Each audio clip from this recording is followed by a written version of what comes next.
शं वरुणः शन्नो भवत्पर्यमा शन्न इन्द्रो बृहस्पतिः शन्नो विष्णुरुक्रमः ॐ शान्ति शान्ति शान्तिः।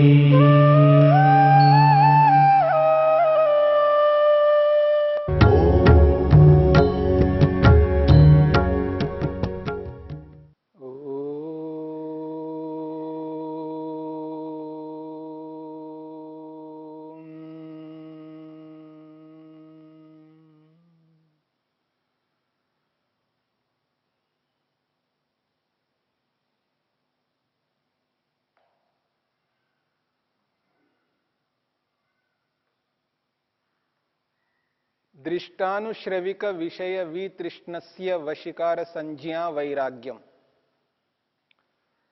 योग के इस 15वें सूत्र में विवेक वैराग्य को लेकर के चर्चा की गई है। हमने विवेक किसे कहते हैं और वैराग्य किसे कहते हैं इसको समझने का प्रयत्न किया। जिसे विवेक कहते हैं वह विवेक आत्मा को अपना लक्ष्य स्पष्ट कर देता है। आत्मा का क्या लक्ष्य है, उसका उद्देश्य क्या है, आखिर आत्मा चाहता क्या है। यद्यपि मनुष्य अलग अलग लक्ष्य बना करके चलते हैं। जैसे कोई व्यक्ति इंजीनियर बनने के लिए, कोई डॉक्टर बनने के लिए, कोई आईएएस बनने के लिए, कोई आईपीएस बनने के लिए, कोई सीए बनने के लिए अलग अलग लक्ष्य बना करके चलते हैं। परंतु वास्तव में आत्मा के ये लक्ष्य नहीं है। जिस आत्मा का जो लक्ष्य होना चाहिए वही लक्ष्य दूसरे आत्मा का है, तीसरे आत्मा का है। आत्मा मात्र का, संसार में जितनी भी आत्माएं हैं सबका एकमात्र लक्ष्य है। तो विवेक जो है व्यक्ति के लक्ष्य को पूरा स्पष्ट कर देता है कि आपका लक्ष्य क्या होना चाहिए, कैसा होना चाहिए, क्यों होना चाहिए, ऐसा ही लक्ष्य क्यों है। विवेक पूरा स्पष्ट कर देता है और आत्मा को भटकने नहीं देता है। विवेक, जिस व्यक्ति के पास में विवेक होता है वो व्यक्ति कभी भटकता नहीं है। और जब व्यक्ति के पास विवेक नहीं होता है वो भटकता रहता है, लक्ष्य से च्युत हो जाता है, अलग हो जाता है। उसको ये एहसास नहीं होता है कि मेरा लक्ष्य क्या है। जब कोई व्यक्ति किसी गायक को देखता है तो वो उसको लगता है मेरे को गायक बनना चाहिए। किसी खिलाड़ी को देखता है तो उसको लगता है मेरे को खिलाड़ी बनना चाहिए।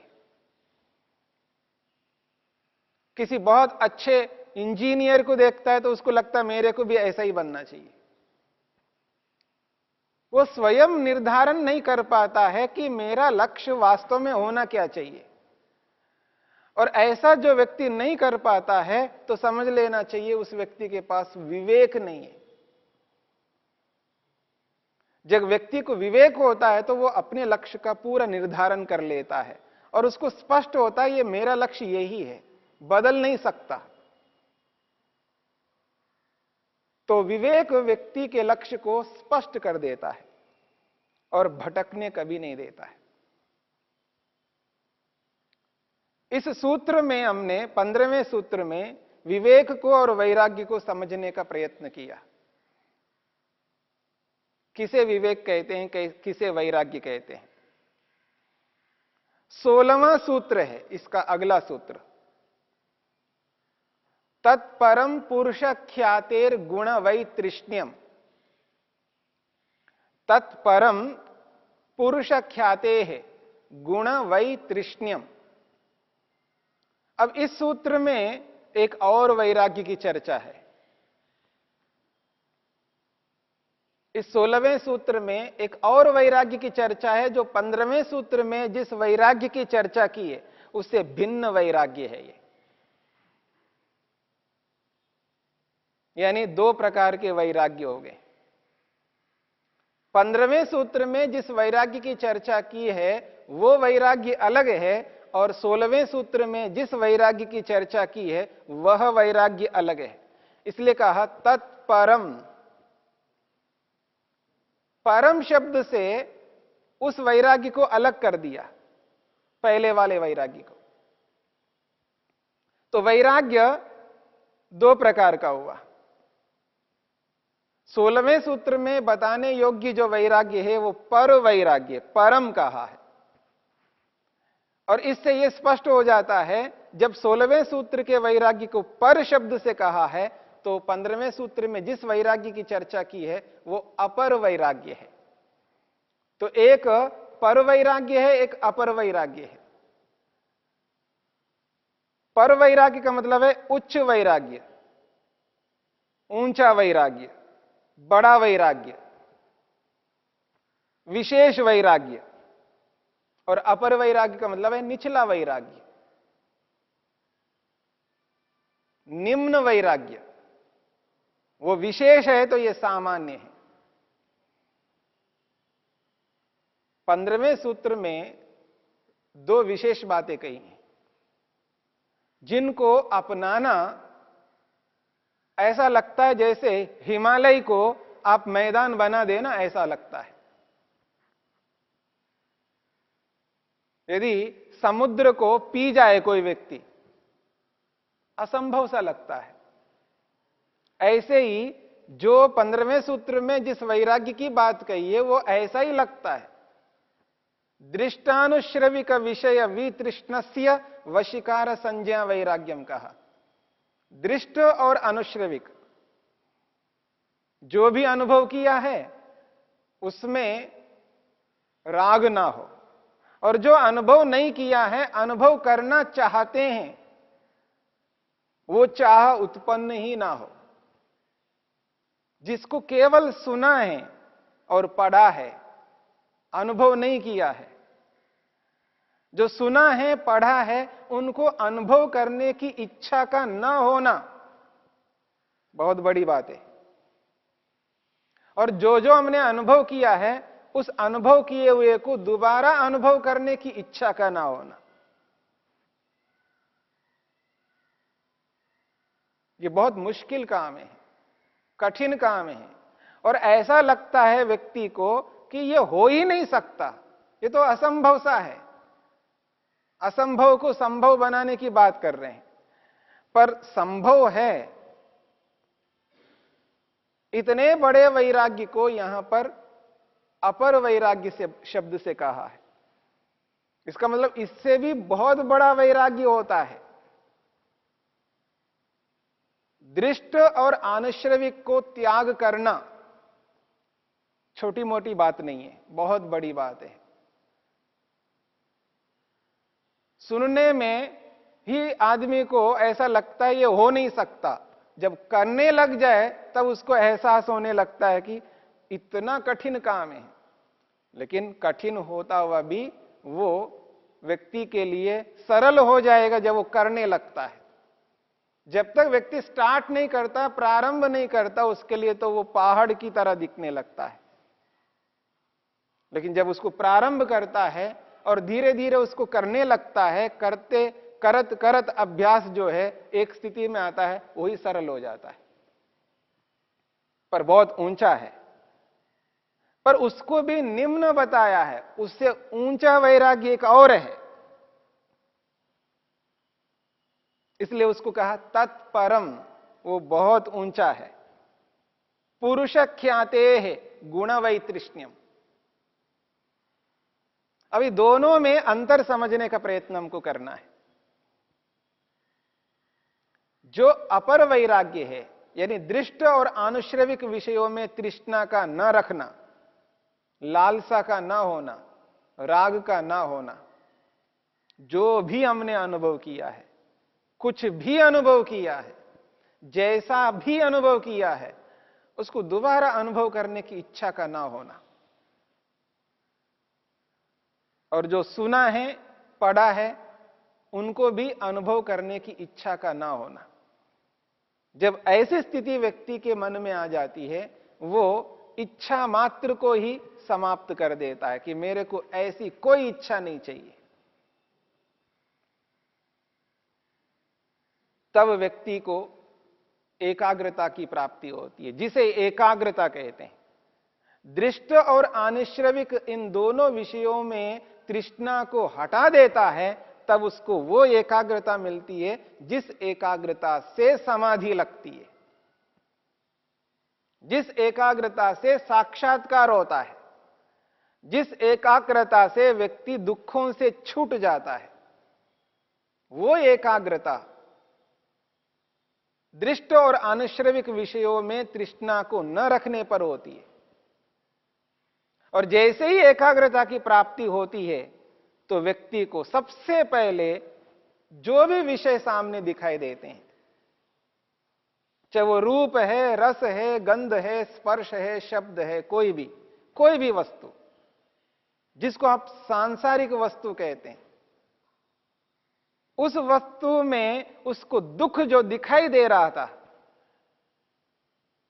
वो उसका साक्षात्कार कर लेता है, प्रत्यक्ष कर लेता है। यानी मैं ये कहूं, लड्डू में दुख है। अच्छा, इसके अंदर दुख है क्या?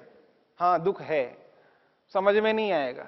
लेकिन जिसको विवेक हो गया है, जिसको विवेक हो गया है, जिसको एकाग्रता की प्राप्ति हो गई है, वो सबसे पहले उस वस्तु में दुख का साक्षात्कार कर लेता है।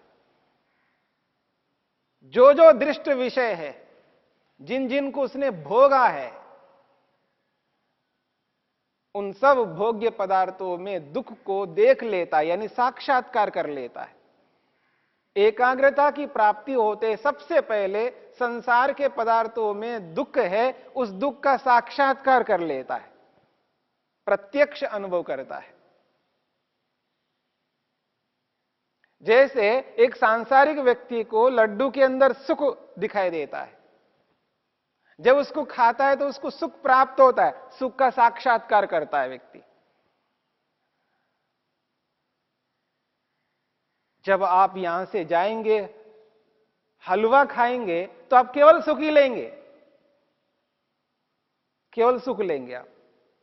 लेकिन जिसको विवेक हुआ है, जिसको एकाग्रता की प्राप्ति हुई है, वो सुख का साक्षात्कार नहीं करता, उस सुख के साथ साथ दुख का भी साक्षात्कार करता है। और सामान्य व्यक्ति, सांसारिक व्यक्ति केवल सुख ही देख पाता है, केवल सुख का ही साक्षात्कार कर पाता है, जबकि उसको दुख भी मिल रहा है उसके साथ में, लेकिन उसकी अनुभूति नहीं करता है। वो जो अविद्या है, वो अविद्या उसको वैसा अनुभव नहीं करने देती है, इसलिए वो अंधेरे में रहता है। और ऐसा अंधेरे में रहना और सबसे अधिक दुखदाई है, हानिकारक है। किसी की स्किन, चमड़ी ऐसी है कि आग के साथ लगी हुई है, लेकिन उसको बोध नहीं हो रहा है। आपने कभी देखा हो, किसी को एक रोग होता है, वो तवे के ऊपर हाथ भी रख देगा ना, तो उसको समझ में नहीं आ रहा होता हो क्या रहा है, उसको स्पर्श ही नहीं होता है, स्पर्श का एहसास नहीं होता है उसको, और जल रहा होता है, हानि हो रही होती है, उसको पता नहीं लग रहा होता है। इस बात को समझने का प्रयत्न करना। देखो जी, एहसास तो हो नहीं रहा है, अनुभव तो हो नहीं रहा है, इससे क्या फर्क पड़ता है? और उसे फर्क पड़ता है, उसे अंतर आता है, उससे हानि हो रही है। और वैसी स्थिति में रहना कोई अच्छी बात नहीं है, जिसको कोई अनुभूति ही नहीं हो रही है। और आत्मा अनुभूति रहित रहना चाहे, यह हो नहीं सकता। आत्मा का मतलब ही आत्मा है, चेतन है। चेतन का अर्थ ही अनुभव करना है। और जिसमें अनुभव ही ना हो वो चेतन क्या हो? तो जड़ में और उसमें अंतर क्या है? पत्थर में और इस आत्मा में अंतर क्या हुआ है जिसको अनुभव नहीं हो रहा है? अनुभव के कारण ही वो आत्मा है, और वो अनुभव ही व्यक्ति को बहुत सुख देने वाला होता है। इसलिए जब सांसारिक व्यक्ति सांसारिक पदार्थों से सुख ले रहा होता है, वो दुख का अनुभव ही नहीं कर रहा होता है, जबकि उसके अंदर दुख होता है। पर विवेकी व्यक्ति, योगाभ्यासी व्यक्ति, साधक व्यक्ति, जिसको विवेक मिल गया है, वो व्यक्ति एकाग्रता से युक्त होता है, क्योंकि उसको अपर वैराग्य हुआ होता है। उसके कारण से सबसे पहले व्यक्ति संसार में जो जो पदार्थ हैं जिनसे सुख प्राप्त होने वाला है, उन सुखदायी पदार्थों में दुख का साक्षात्कार कर लेता है, दुख का दर्शन कर लेता है। और जैसे ही उन पदार्थों में दुख का दर्शन होता है, उनके प्रति आसक्ति जो है वो समाप्त हो जाती है। जो आसक्ति है उन वस्तुओं के प्रति, वो सारी की सारी आसक्ति समाप्त हो जाती है। और जैसे जैसे आसक्ति समाप्त होने लगती है, वैसे वैसे उसकी जो एकाग्रता है वो और उत्कृष्ट होने लगती है, और उच्च स्तर को प्राप्त होने लगता है व्यक्ति। और ज्यों ज्यों आसक्ति से रहित होता है, और त्यों त्यों उसकी एकाग्रता और बढ़ती जाती है। जब एकाग्रता बहुत उच्च स्थिति में चली जाती है, तो संसार के प्रति पूरी जो आसक्ति है वो समाप्त हो जाती है। संसार के किसी भी वस्तु के प्रति किसी भी प्रकार की कोई आसक्ति नहीं रहती है। एक प्रकार से वो संसार से ऊपर उठा हुआ होता है, आसक्ति रहित होता है व्यक्ति। ये अपर वैराग्य की स्थिति है। और जब पूर्ण रूप से आसक्ति रहित हो जाता है, तो संसार जो है उसके लिए ग्राह्य, ग्रहण करने योग्य नहीं रहता। संसार जो है प्रापणीय नहीं रहता है, प्राप्त करने योग्य नहीं रहता है। उस स्थिति में अग्राह्य रहता है, त्याज्य रहता है, त्याग करने योग्य बन जाता है। नहीं चाहिए ये संसार, ऐसी स्थिति में चला जाता है व्यक्ति। और जैसे ही उसको ये स्पष्ट हो जाता है ये ग्राह्य नहीं है, तुरंत इधर आत्मा की ओर उसका आकर्षण बढ़ने लगता है। पुरुष ख्याते है, पुरुष का जब ज्ञान होने लगता है तो वहां से पर वैराग्य प्रारंभ होने लगता है। ये अंतर है दोनों में, अपर वैराग्य और पर वैराग्य में, ये दोनों के बीच में ये भेद है। और जैसे ही पुरुष की ओर आकर्षित होने लगता है, तब पुरुष का ज्ञान होता है व्यक्ति को, पुरुष का विवेक होता है। और जैसे जैसे उसके विवेक करने लगता है तो उसके गुणों का साक्षात्कार होने लगता है। इसलिए ये पर वैराग्य है। और इस पर वैराग्य को और अच्छे ढंग से हमें समझना है, जानना है। अपर वैराग्य को प्राप्त करना और पर वैराग्य को प्राप्त करना, दोनों वैराग्यों को प्राप्त करने पर आत्मा अपने प्रयोजन को पूर्ण करने में समर्थ होता है, अन्यथा कभी नहीं हो पाएगा।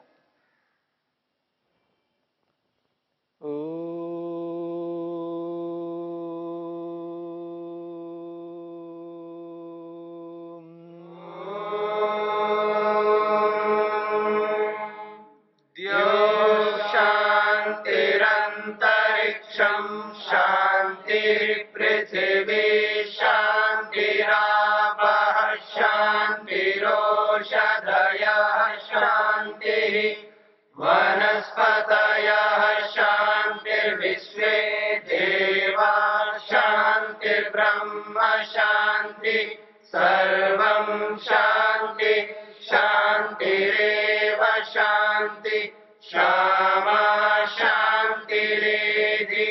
ओम शांति शांति शांति।